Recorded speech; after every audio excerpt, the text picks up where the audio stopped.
চর ভবানীপুরের আতঙ্ক কে এই মামদি। ময়মনসিংহ কোতোয়ালি মডেল থানাধীন ৫ নং শিরোতা ইউনিয়নের চর ভবানীপুর রিফিউজি পাড়া সংলগ্ন গ্রামের এক আতঙ্কের নাম মোহাম্মদ আলী ওরফে মামদি। তথ্য সূত্রে জানা যায়, মোহাম্মদ আলী ওরফে মামদি ও মোহাম্মদ শামসুল হক আপন দুই ভাই, যাদের পিতা মরহুম আব্দুল হামিদ। দুই ভাই এলাকায় বিভিন্ন অপকর্মের সাথে সরাসরি জড়িত। মোহাম্মদ শামসুল হক এলাকায় মাদক ব্যবসায়ী হিসেবে পরিচিত, যার নামে পূর্বে 2টি মাদক মামলাও রয়েছে। অপরদিকে আরেক ভাই মোহাম্মদ আলী ওরফে মামদি এলাকায় ক্রাশ ক্রাইম করে চলেছে। এলাকাবাসী জানায়, ফ্যাসিস্ট সরকারের দোরস এই মামদি এলাকার লোকজনদের জমি জমা নিজের কবজায় নেয়। পরবর্তীতে জমির মালিকদের জিম্মি করে অর্থের বিনিময়ে জমি ফিরিয়ে দেয়, এমনকি জবরদস্তি করে। এলাকাবাসীর ফসলি জমিতে বেকু লাগিয়ে মাটি খুঁড়ে বিক্রি করে দেওয়ারও অভিযোগ রয়েছে। কখনো কখনো ফসলি জমি দখল করে পানির বাঁধ বেঁধে জমিতে পানি দিয়ে ফসল নষ্ট করে দেয়।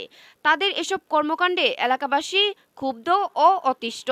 এলাকাবাসীর কাছে জানতে চাইলে বলেন, আমরা শুরু বুঝমার থেকে দেখতেছি এটা ফকুদি মামু করতেছে। আপনার নাম কি? আমার নাম জাহাঙ্গীর। আপনি এই এলাকার বাসিন্দা? জি। মালিক কেন কে? আমরা যতটুকু জানি না ফকুদি মামু করতেছে, তখন তাহলে হেবেড়ে মালিক। যিনি বাধা দিছে ওনার নাম কি? মান্দি আর লুইয়া শামসুল। কি মূল্য বাধা দিছে জানেন কিছু?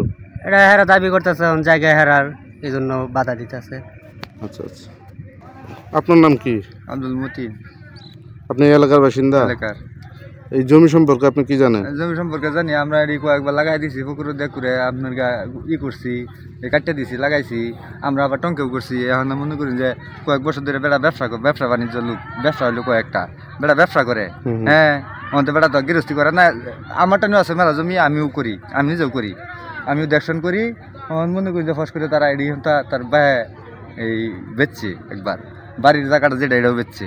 বেচার পরে আমার মনে করি তারা এরকম বাধা দিচ্ছে। ওই যে গাতা খুঁজে বেচছে, হামেদ আলী বেচছে। হামেদ আলী বাধা দিতেছে না, হামেদ আলী আবার বেচছে, তার বাইরটা নিয়ে বেচছে। বেচার পরে আপনার তার বাইরে বেচছে, আবার ফকর দিতে তারা শামসুল্লাহ বাধা দিতেছে। আচ্ছা আচ্ছা, ঠিক আছে। দিন এই জমিটা আনুমানিক 20 বছর আগে আব্দুল হামিদের কাছ থেকে কিনছে এবং তার দুই ছেলে শামসুল আর মামদি, তারা দুইজনে দলিলে সাক্ষী আছে। তারা সাক্ষী থাকা অবস্থায় আমি জমিটা প্রায় 20 বছর আগে কিনছি। 20 বছর যাবত আমার বাকিদারা চাষ করে খাইতেছে। এই বছর হঠাৎ করে শামসুল এবং মামদি তার দলবল নিয়ে জমি বেদখল করার জন্য পানি ছাড়ছে। আমরা সব গাওলা কিনা সম্পদ আমরা 20 বছর ধরে চইয়া খাইতেছি। ওখানে তারা এই চাঁদাবাজি হিসাবে তারা জমির মধ্যে বাধা দিছে। কারা বাধা দিছে? শামসুল আর মামদি।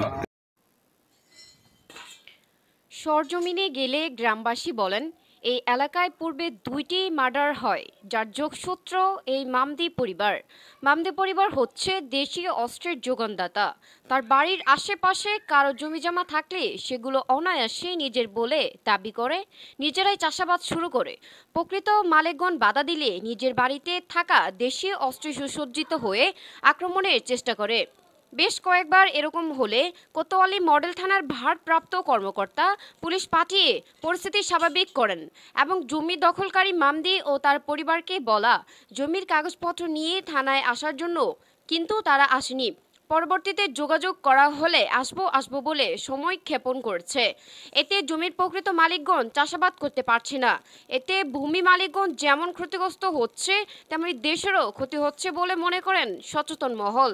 এই মাদক ব্যবসায়ী, ভূমি খেকো ও অস্ত্রধারী সন্ত্রাসীদের দ্রুত আইনের আওতায় আনার দরকার বলে মনে করেন সচেতন মহল।